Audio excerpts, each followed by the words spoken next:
We got to go do for self in our own communities. Nobody's going to go purchase a school for us. We had to do that. We got to do it. Yeah. Nobody's going to open a rehabilitative program for our students. We had to do that. Nobody's going to hold these children from the juvenile jail in their home and sleep them at their house and teach them skill trades. We had to do that. No politicians did that for us. Government didn't do it for us. I'm not asking nobody to do it for us. We can do that for ourselves. Welcome to Shining the Light. My name is S.E. Waliboy, and my guest today is one and the only, King Randall the First.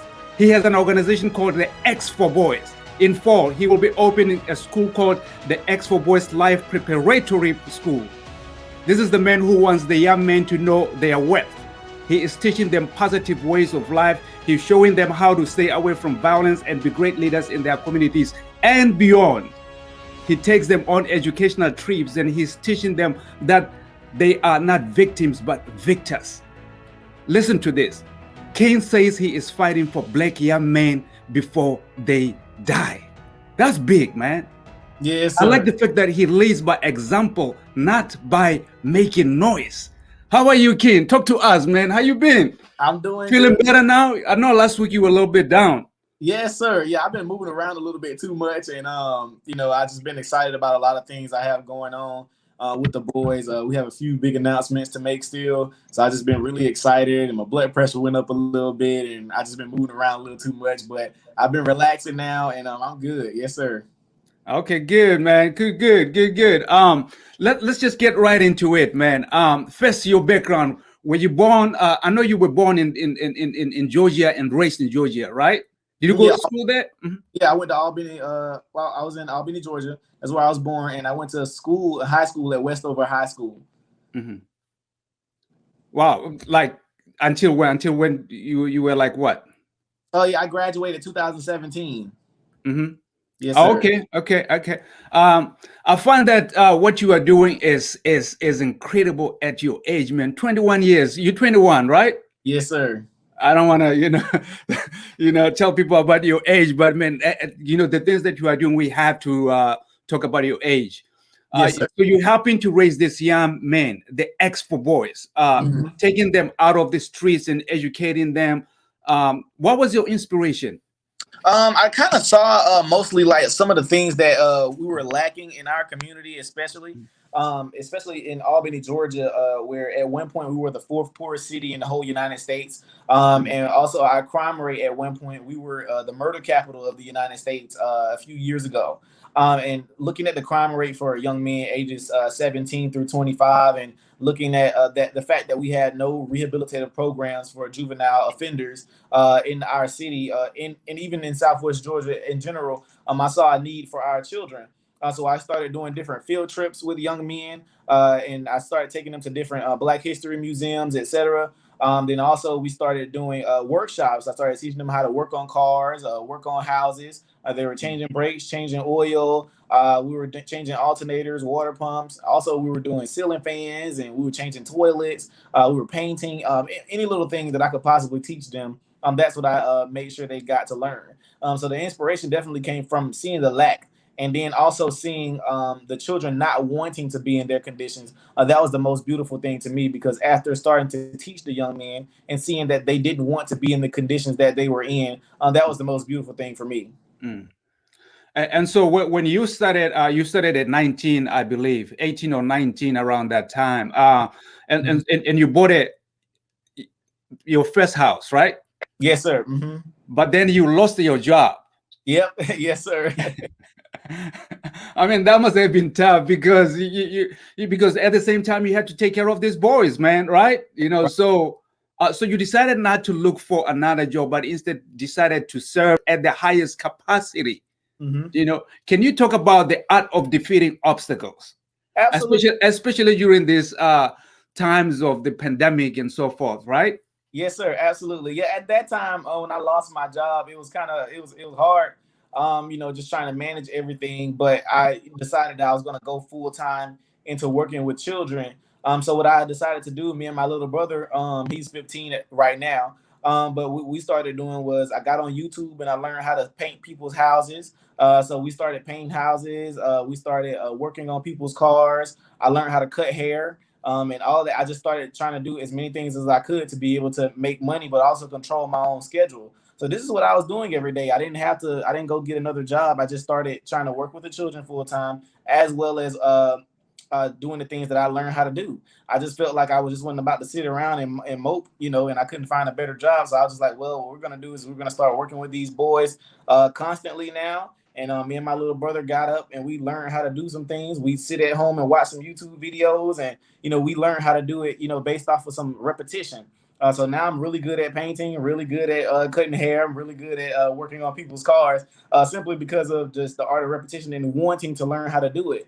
And so for my little brother to see me, growing up, just overcoming all these obstacles and beating the stereotypes, that we're young and black and can't do certain things, for him to see me, go and do it anyway and go and beat everything that they told us we couldn't do, he feels like he can accomplish anything, as well as all the boys in the program. They feel like they can go do anything now, and that's the most beautiful thing to me.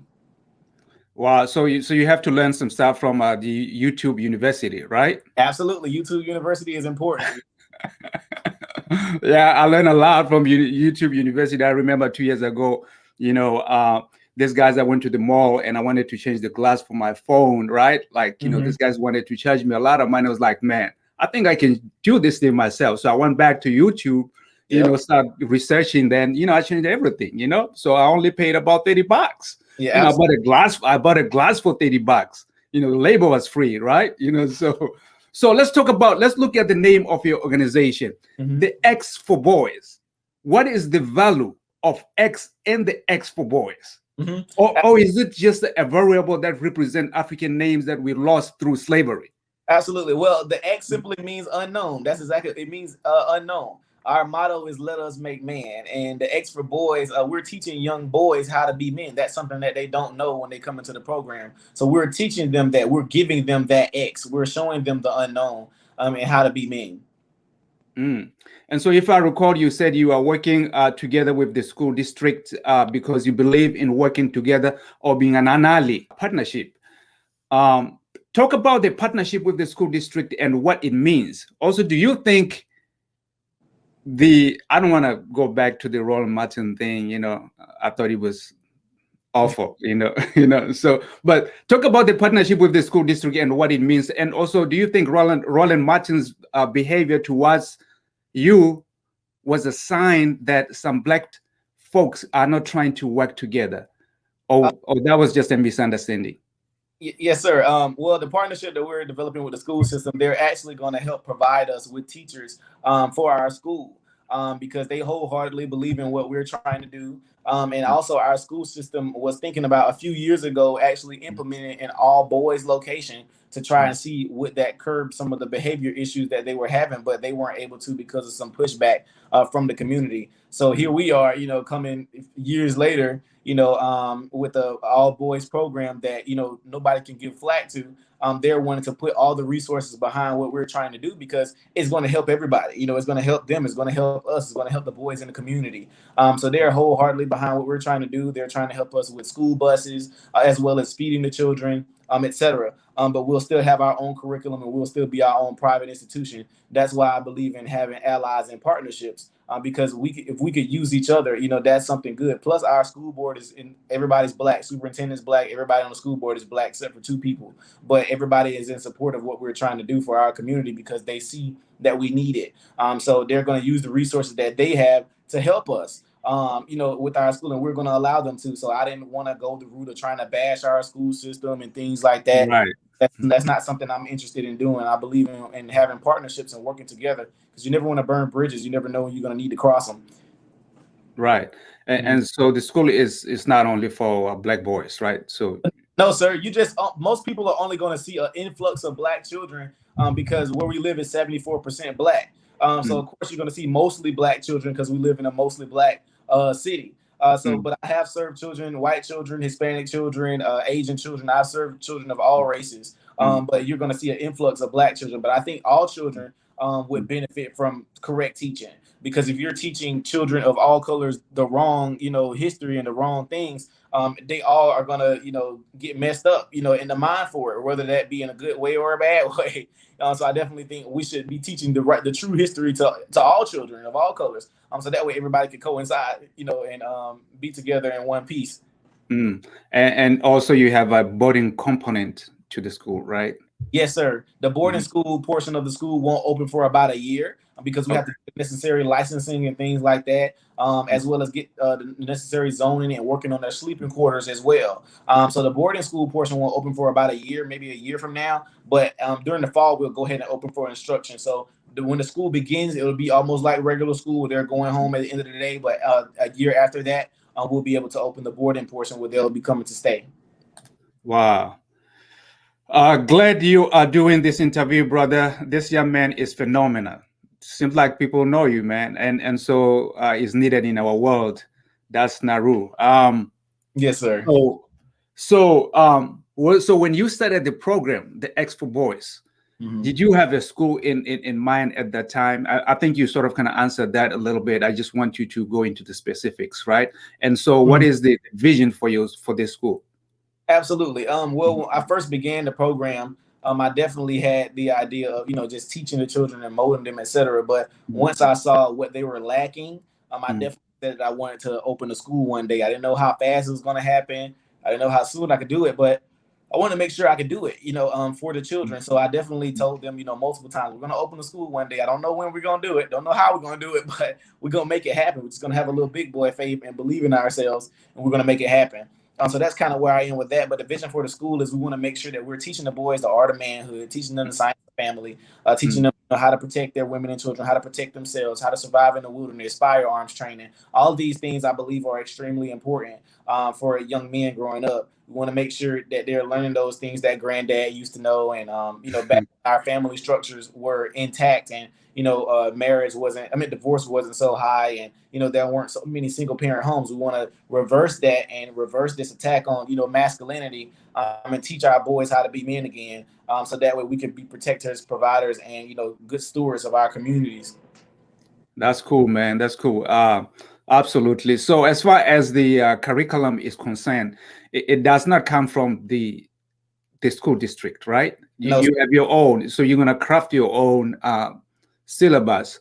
yes, Um, but you said they are providing you with some teachers. How does mhm, that work? Can you explain the scenario here? absolutely. So Mm, the school system, they believe wholeheartedly in what we're doing. They're mm, going to come teach our core classes at our mhm, school. They will not be teaching our manhood training and family training, self defense, etc. They won't be teaching those things. They'll come and teach like regular math, reading, social studies, the basic stuff that children need to know. They'll come teach the core, our mm. core curriculum, but they will not be teaching like our manhood courses and our Black history, things like that. They won't be teaching any of those courses. Those would be our instructors, but they will be teaching like just regular core such as math, reading, language, and Mm. things like that. Hmm. And so, are you going to be a headmaster in this, or? Yes, sir. I will. So technically, I'll be like the principal, but I won't be a principal. I'll be the chief instructor. So I'll be the head instructor of the school. Yes, sir. Okay, you want to make sure that things, you are the visionary here, right? Yes, So, yes, sir. okay, yeah, okay. Let me ask you another question that is a bit off. So, if one of your boys come to you and say, "Hey, Mr. King, Hmm. I don't feel like, you know, I don't feel like I'm a boy any longer. I don't feel like a boy. I think I can be a girl now. What would what why would why would you say to that? Because in some public schools, they expect that to happen. So they they already catering for that. So Yes, sir. mm, So for the most part, our curriculum will not change, mm, regardless of if a child decides they want to be a girl or not. They still will be learning exactly what we'll be teaching at the school. I've had mm, people ask before, well, what if a child comes there and a boy want to be a girl, etc. We still have a uniform. We still have haircut requirements. These are things that we're doing at our school. The only children that won't have haircut requirements are those who have locks. mm, But their locks have to be maintained. But other than that, you only have 2 inches of hair growth that you can do, because these are things that we believe in, and just making sure that they understand that you're going to have rules in society, certain places you go. So if you can't follow these simple rules, at this little school, you definitely ain't gonna be able to follow no rules when you become an adult.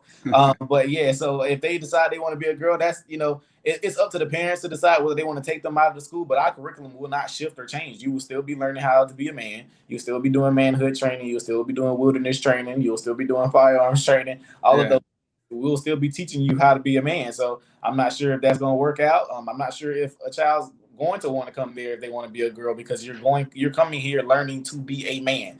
That is the sole purpose of the school. So like I told them, I definitely would accept children think that they're a girl or something, because you're going to get manhood training. You're going to learn how to be a man while you're here. What you decide to do when you graduate is on you. I don't have a problem with it, but while you're at the school, you will be following uniform protocol and you will be learning how to be a man. The curriculum will not shift or change. Yeah, I remember. I think I remember your motto. Your motto for the ex boys. I think you said, "Let's make a man." Right. Yep. So, Let us make man. Yes, sir. yeah, I remember that. You see, you can tell that I follow you, man. Because uh, you said you want to inspire your community so that even if you don't have anything, Mm-hmm. right? Even if you don't have anything, Right. Kane, you can still change your environment or create impact. Right. Is that what you call the big boy faith? Yes, sir. Absolutely. It's the do something plan. You I got gotta get my shirt though. I think you have that one. So it again. I'm saying I have to get my shirt. I have to get my shirt. Yes. But you're closing the store soon though. So, but Close the store. It'll be back open on April 30th. We're just trying to give our merchandise team time to catch up, because we got like over 1,000 orders like within a week's time, and so wow, it was made to order. And so like because we weren't really getting any sales, so when the Roland Martin interview happened and people were ordering merchandise, it was like going so fast, and right. like still trying to catch up with orders from like on March 23rd. We got 560 orders in one day. So imagine them trying to make all of those shirts at one time. Wow. Not to mention, some of those orders are actually multiple shirts and multiple things, in those orders. So they're trying to catch up, as fast as they can right now. So I had to close the store just to give them time to catch up, because people were still ordering things, as time was going by. So I just wanted to make sure they had time to catch up. But yeah, to answer your question, Yeah. I want to make sure people understand that regardless of what you have or where you come from, you still can do something. Just like I told people before, me being 21 years old and having these teenagers live in my house, coming from the fourth poorest city in the United States at one point, and us still being able to make something happen. I think if we can do it, anybody can. I just want to make sure we're being an inspiration to people who feel like, they can't do anything, et cetera, or somebody's holding them down. I'm going to tell you the same thing I always say. If somebody's holding me down, it's because I'm allowing them to. I refuse. If I know that I have to take 2 or 3 extra steps more than the other person, I'm just going to prepare to take those 2 or 3 extra steps. I don't have time to wallow in sadness or wallow in, what's going on wrong in my life. I got to figure out what can I do to get out of it. I got to figure out what can I do with the cards that I was dealt. And that's how we make something happen. That's how we're going to do for self in our communities. We got to figure out what we have to do, and what we can do in our communities to make something happen. We can't focus on the things that we can't control. We can focus on the things we can control. And that's going to do things, in our community. And that's doing something. It don't have to be anything super spectacular, like opening a school, or super big, like inventing a car or something. Like you can do something small, such as feeding the family once a week, or Yeah. helping somebody, with their groceries every day, or going grocery shopping for an old lady, once or twice a week. Just anything, something. If everybody did something positive in their communities at least once a day, I feel like, we all would be, forward. We'd be moving in a better place. But, looking at where we are with social media and TV, and all that stuff, it's like we can't move forward in that area because we're all focused on everything negative in our communities, or the need to respond to every major event, etc. Like, I don't feel like that's where we need to be. We should be focusing on what we can actually do in our communities. Oh, that's awesome, man. Talking about do for self. You mentioned this to Roland Martin, Mm-hmm. and it seems like he didn't really like the idea that much. Yes, sir. But from what I understood, or from what I understand, you were not actually saying forget the government, but I think you were saying the government is not going to deliver all we need. Exactly. But we need to do things that can liberate us, especially from poverty, right? Absolutely. And he knew Yeah. he knew what I was talking about as well. He was just trying to find something to argue about. I wasn't saying, oh, Yeah. we can get away from the government. That's not what I was saying at all. What I was saying was we're not going to wait on the government to do anything for us. We should go and do for self, because as long as we wait on somebody to feed us, they can always starve us as well. And some of these same people, swear they love Malcolm X so much, and this is where I get my philosophy from. I get it from Brother Minister Malcolm. I'm just like, you guys call me coons and all this stuff, and I'm just like, but you got Malcolm X all up and down your pages. But people try to reduce Malcolm X down to violence and fighting. I'm just like, you have no pictures or videos of Malcolm fighting anybody. He was teaching, and he was telling us what we could do for our own communities. But that's a lot harder to talk about than going out and fighting. Fighting is easy. You can go destroy stuff at any time. But actually having real strategy, is something that we don't want to get into. And why a lot of people didn't like Malcolm back in their day, when they were fighting for civil rights, etc., because he wasn't in the art of trying to, integrate and all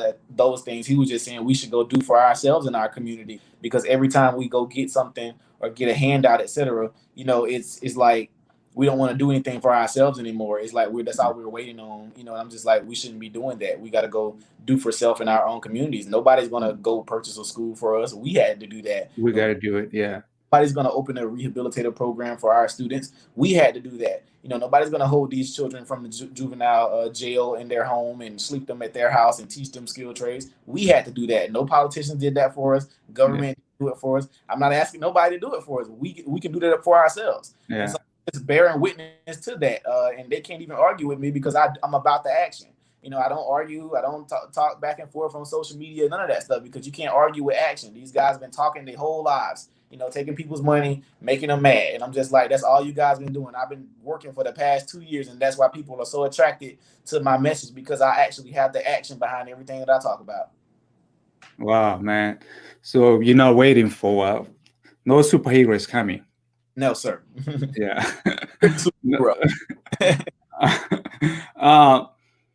So this is tough, man. So King. Yes, sir. In the current scheme of tough things, Black folks are still profiled and killed by the brutal system, as we saw this past week, right? Mm-hmm. Your thoughts on the system itself. Secondly, what are you telling these kids in regard to what you see with the police brutality? I know you are a bright person. What do you think the police should do to avoid these accidents, whether intentional or not? Absolutely. Well, I think, in my opinion, we should be trying to do as much as we can to avoid these incidents, with the police in the first place. My position is trying to work with these children to the point where we don't even have to even come into contact with the police. I'm going to teach you, don't speed down the road. Make sure you're wearing a seatbelt. Don't text while you're on your phone. Don't text and drive. Don't go and sell drugs. Don't do anything to come into contact with the police. I'm just like, that's my biggest thing, because I believe if I'm scared of the police, I'm going to make sure I'm doing everything I can to not come into contact with them. I'm not going to have any warrants out for my arrest. I'm not going to have any expired tags on my vehicles. I'm not going to be riding with a suspended license, none of that stuff. I'm not doing anything to come into contact with the police. I'm just like, that's as much as we can do. And when you do come into contact with police, we're not trying to be antagonistic.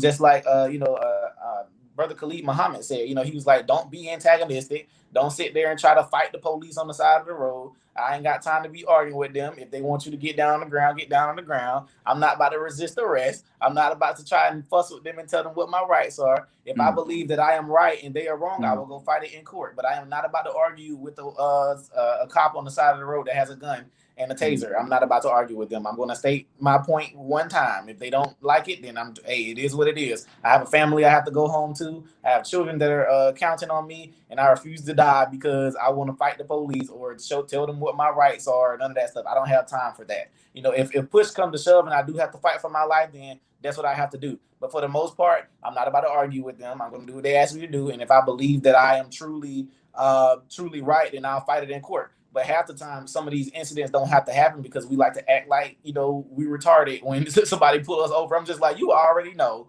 why he pulled you over. Tell him you were speeding. Anytime I get pulled over, I already know why. My tail light's out. I'm speeding. I was driving a little too fast. I'm not about to lie and say I don't know why you pulled me over. None of that stuff. No, tell the truth. You know why you got pulled over. Let's not act slow. I'm just like, some things we can avoid just being cool, like just relax. We don't have to be fighting and talking trash on the side of the road. If I call myself scared of my mom, I'm not about to be antagonistic with my mama because she gonna slap me. So I'm just like, my favorite thing to do is just not, okay, mama, you got it. It is what it is. We'll fight it later when she calm down. But if mama mad and I know I'm scared of my mama, I'm not about to be antagonistic. I'm not about to be disrespectful. I'm not about to talk back to my mom.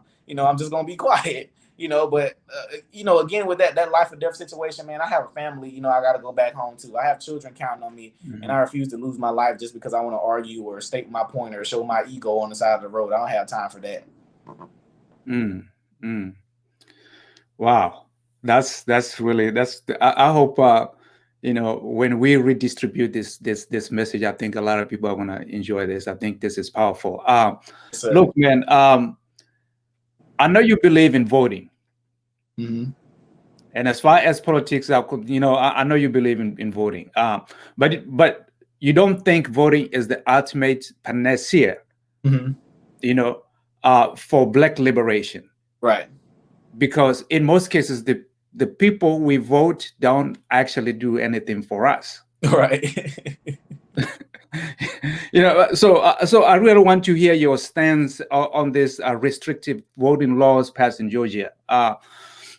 Because we know that they're going to affect a lot of Black folks, right? Yeah, absolutely. Well, where I stand with voting, I'm just like, I'll vote, but the everyday Black people aren't voting because they're just like, they've been living in their communities for years and they've seen many presidents pass through. They've seen so many congressmen pass through. They've seen so many mayors and commissioners pass through, and their communities are still the same.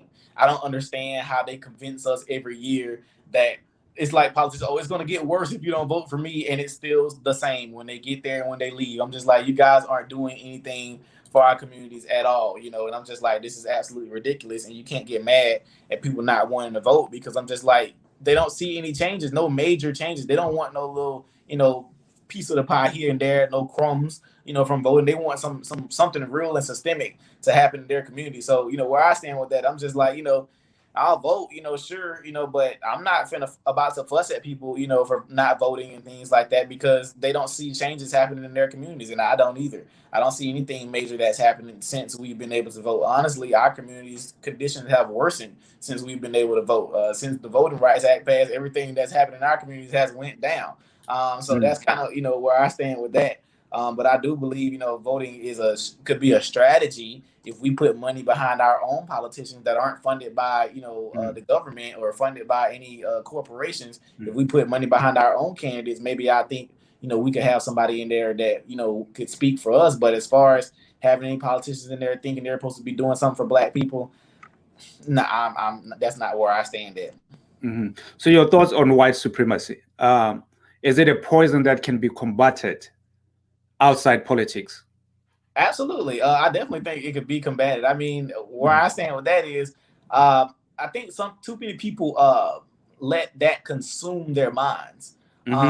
Like even to the point where I was going to make a video about it because I think we really truly believe that the white man is God sometime. Because there are many people that are skeptical of what I'm doing, etc. Because they just cannot believe that there's a young man that's 21 years old housing these kids and about to start a school. They just can't believe it. That people call me an FBI agent and all these different things, saying, "Oh, we shouldn't be so gullible. Look at all this stuff he's saying he's doing. There's no way he's doing it, etc. If he ain't in bed with the white man." Like, we truly believe that we have to have permission from the white man, and we have to get a award from the white man, or we got to get this from the white man. Like, we really believe that he's God. If you really can't believe that today that we can't go do something for ourselves, and even at whatever age, if we feel like we can't do something for ourselves, you truly believe that the white man is God. You really do believe that you're inferior to the white man. I don't have time for white supremacy because I'm just like, it's not going to affect me if I don't allow it to.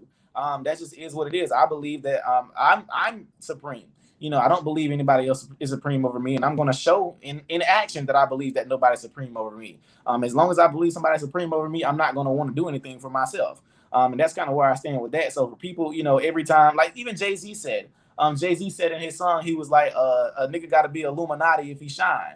And then he was basically saying that every time somebody black start making money or something like that, they got to be in the Illuminati or they got to be sacrificing something. Like, we can't ever just be doing something good without there being some type of catch behind it. I'm just like, there's no catch behind me. Anybody could go and look on any of my social media and see all the work I've been doing for the past 2 years that's posted up, and I'm just like, what catch is there? People are saying I'm meeting with Republican people and I'm meeting with white people in secret rooms and all that stuff. I'm like, what are you talking about? I was just like, you guys are crazy. I'm like, but that's where our minds are. We don't feel like we are capable. I really don't feel like we think we're capable of really affecting change in our communities. But with me coming and doing these things, we're really killing those stereotypes, me and these teenagers, because I'm like, no, we really can go and do things in our communities and we can make it happen if we want to. So. Wow. That's deep, man. Look, I know you're teaching your boys how to operate guns. Mm-hmm. Why is that important? And your thoughts on gun control. Gun control is racist. All gun control is racist. Every bit of legislation talking about gun control is racist. And for all black people who always be talking about gun control, but then say the government is racist. So you mean to tell me the government that's racist, you only want them to have guns and not you? And what's happened is white liberals have given us this collective fear of weapons.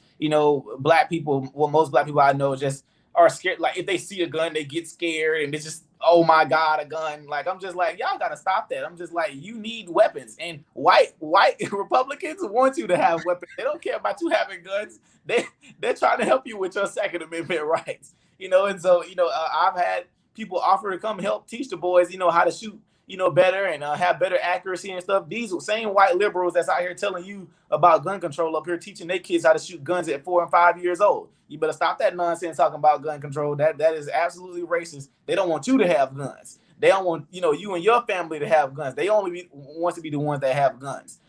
So they're going to keep their weapons. They're just going to make sure that you're scared of them. So when push comes to shove and anything happens, they can make sure you dead and all of them alive.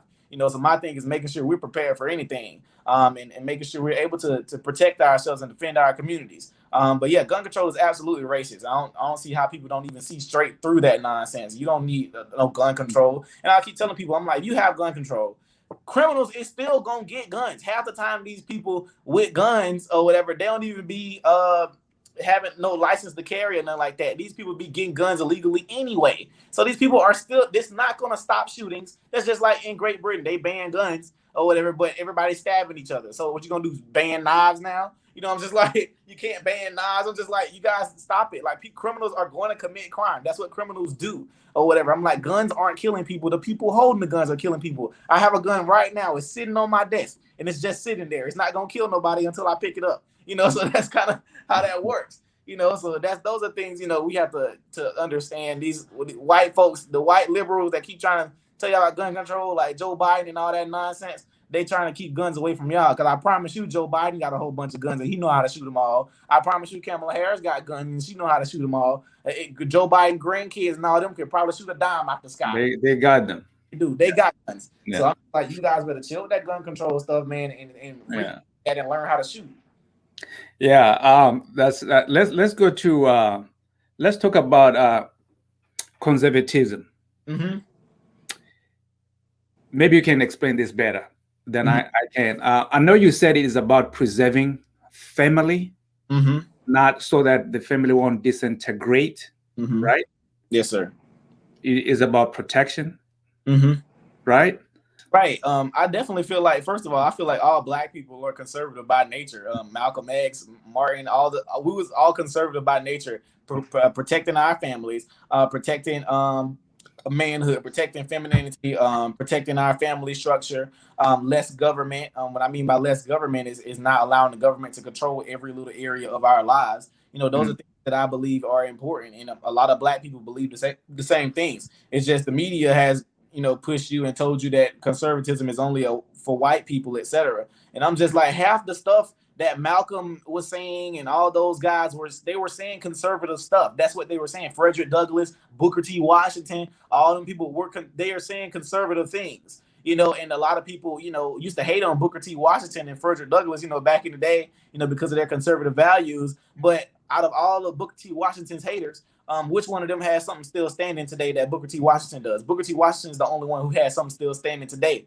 and all his haters just in the ground. That's all they got. They carcass. He actually has an institution still standing. So whose message really meant something? But conservatism, a lot of our black leaders were conservatives. And those are things, I believe in. We're not saying, just because there may be some white supremacists that be conservative, but there are white supremacists that are liberal too. There are white supremacists on both sides. I'm just like, there are KKK members on both sides. KKK was started by Democrats. The Civil Rights Bill or whatever, the Voting Rights Act, those were passed because of Republicans. Republicans are the ones who, voted those things up, not Democrats. They didn't want those things to pass through. You go look at the numbers for the House when whoever voted for those bills, Voting Rights Act and stuff. The Republicans were the ones who pushed that forward. Now, I'm not a Republican or a Democrat, but these are facts we have to understand, because we have this like marriage to the Democratic Party right now, and it's clearly a parasitic relationship.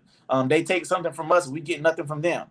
So that's kind of where I stand with that. But definitely, conservatism is just simply wanting to protect our family structure, conserving our way of life, conserving our nature, conserving what we believe in, and just the traditional black family. But of course, again, they're just going to tell you that only white people believe in that, and we're not capable of wanting our families together, etc. So anytime people hear the word conservative, they immediately think of Republican, or a black conservative, they think of Candace Owens, etc. And I'm just like, no, we're not a monolith. We all think differently. We don't all agree on the same thing. So that's kind of where I stand with that. Wow. I was going to ask you about emasculating and demasculating young men, but I'm going to skip that question, because I think you mentioned a little bit on that. But I want to ask you about the why is having a father in a home important, King? It's just as important as having a mother in the home, but we have to understand that there is a balance with that, because the things that mom provides, dad is like an offset to those things. They both play a role, just like you can't have a home without mom. They just play different roles in the family. And if you're looking at the statistics, for guys in prison and things like that, most of those people came from single mother homes. And a lot of the parents that I deal with, over 90% of the children I deal with, come from single moms. And so just those parents, a lot of them are trying. They're trying to help, but they're just like, I can't raise him. I can't. Things I just can't teach him because I'm not a guy. I'm not a man, and they need that structure. And to see these young men, just from my experience, changing their lives simply just from around me and being around other men, et cetera, just watching their lives change around so fast. These things are, what bear witness to me, and why a father is so important, because it's bearing witness through me, in my experiences with having, a father in the home, et cetera. These things are extremely important for our young men, and watching them actually change their lives because of men being around. You can just see the difference in any child whenever a man is around. So those things just bear witness in just everyday life. But in my experience, definitely seeing children change because they were in an environment around men, and around women anymore, et cetera. Just watching them change their lives. I mean, trying to mimic the men that they're around, and even with just mimicking men that they shouldn't be around. Boys are going to mimic, whatever man they see. So whether that be a gangbanger or a doctor, they're going to try to mimic whoever they're around. So sometimes, they run into the wrong type of man, and they get easily influenced because some moms will be like, oh, he was such a great kid, and then he got into those streets because he ran into a man he didn't need to be around, and then he completely changed, but that's how strong, a man's touch is, but we have to make sure we're having good men surrounding our young men today. Yeah, this is powerful, man. This is really powerful. I really, really dig it. So you welcome all religious groups, the support from all religious groups, right? Yes, sir. Absolutely. I always say we don't really know who's right because ain't nobody died and came back and told us who's right. So I definitely believe we could just be good people, and we'll figure out after we die who's right. So until then, we could just be good people in our lives, and make sure we're serving our community. And for people who want to reach out to you, who want to support you, I see the x4boys.org, the x4boys.org. I see it on the screen right now. Yes, sir. That's where you can go to find out everything about me, ask questions, see how to volunteer, how to donate, look at all of our pictures in our gallery from all the things that I've taught the boys, etc. All those things are right there on the website. Yes, sir. You already talked about, the kindness, urging people to do something instead of just talking about a thing, right? What you are doing is more like a social entrepreneurship or Mhm. altruistic entrepreneurship, because I don't think you will measure your success in terms of profit, Right. but on whether you have improved your communities or not, right? Absolutely. Yes, sir. How are you planning to scale this business from state to state? Absolutely. Well, eventually, of course, we want to make sure that we're actually serving the children where we live first and Mhm. foremost. We want to make sure that the formula is actually working for the children. Don't want to be one of those organizations that spread out everywhere and we don't even know what's going on in the different branches. We want to make sure that we're actually serving and actually changing the children in the communities where we are. So it's going to be an extensive process whenever we do start, other branches in other locations. We want to make sure that we're actually serving the children. The children are actually changing. They're actually developing. They're actually making positive change in their lives. That's what we want to see happen before we start moving elsewhere. So we want to make sure that the formula is working and we're actually making an impact on where we are before we start spreading out. And people might think that because I'm talking about entrepreneurship, people might think that, oh, is Kane's going to be charging? No, Nope, our school will be free. We have enough resources and donors, etc., to be able to make sure the school is free. So every year we will be hosting fundraising events, etc., to make sure the school remains free for the children. That's our biggest concern because we want to make sure we're taking those children that can't afford it, and the ones that can't afford it are the ones that need it the most.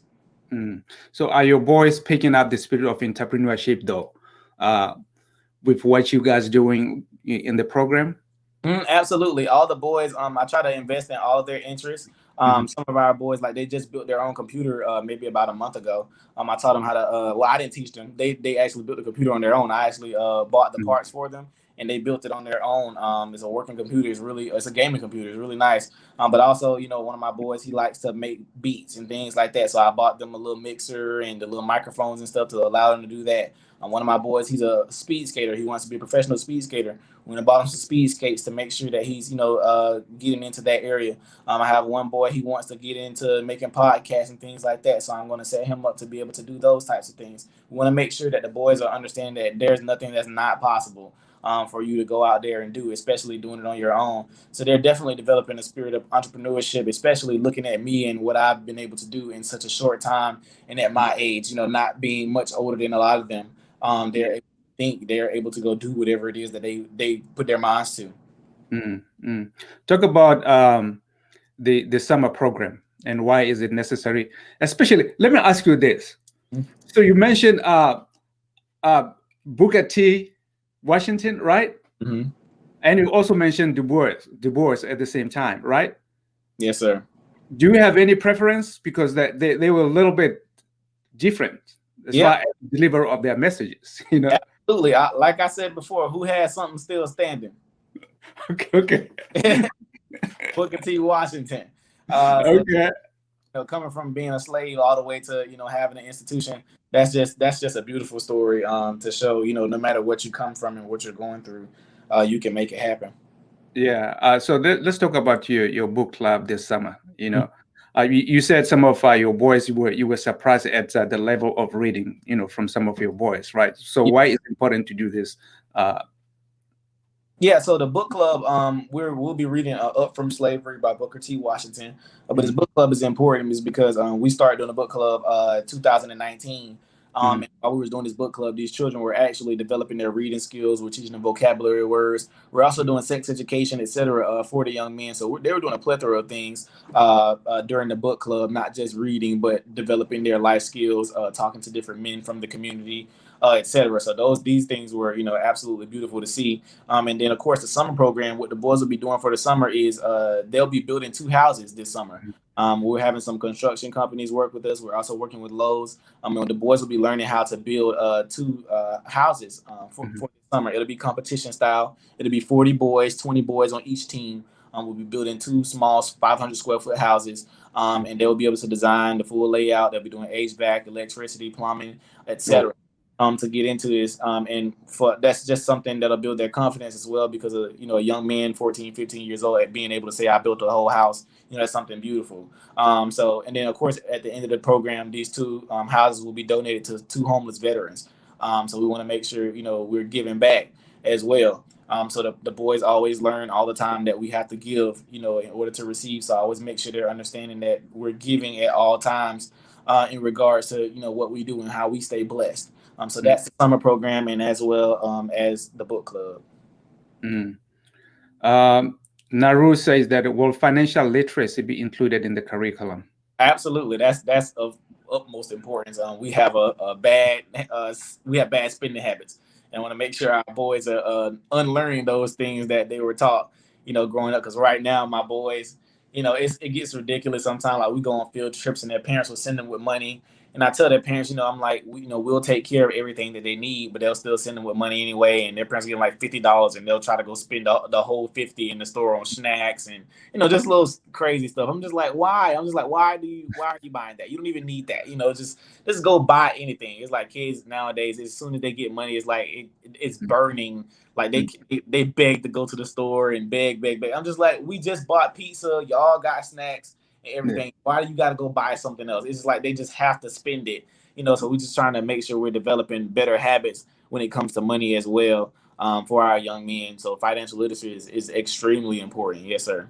And the school is opening in fall, right? Yes, sir. We're looking at opening in fall. As long as the renovations are finished in time, we'll be opening this fall. Yes, sir. Well, who's your role model or mentor? I heard you saying that every man must be responsible for a child that is not his. I like that. Yes, sir. Every man should be responsible for a child that's not his, especially looking at the amount of men that don't have children. We definitely could use a lot of men just being father figures. But I can't really just like make out like a role model in my head, because there's so many different people that I try to look at and mold myself around.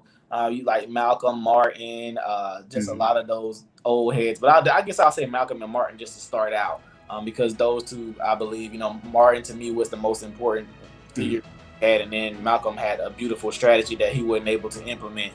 So I'm definitely feeling like using the unity piece with Martin, and then the do for self piece with Malcolm is kind of how I'm molding myself right now. Okay, that's great. Your last word, your message of hope. Absolutely. So I always give the same message every show that I go on, from our local rapper. His name is Cantrell. He has a song called Way Back. And one of his quotes in the song, he says, obstacles are optical illusions. They're not really there. Jump high anyway. Jump high just in case. Wow, that's good, man. The website is on the screen, thex4boys.org. Yes, sir. Thank you, my brother. Thank you, man.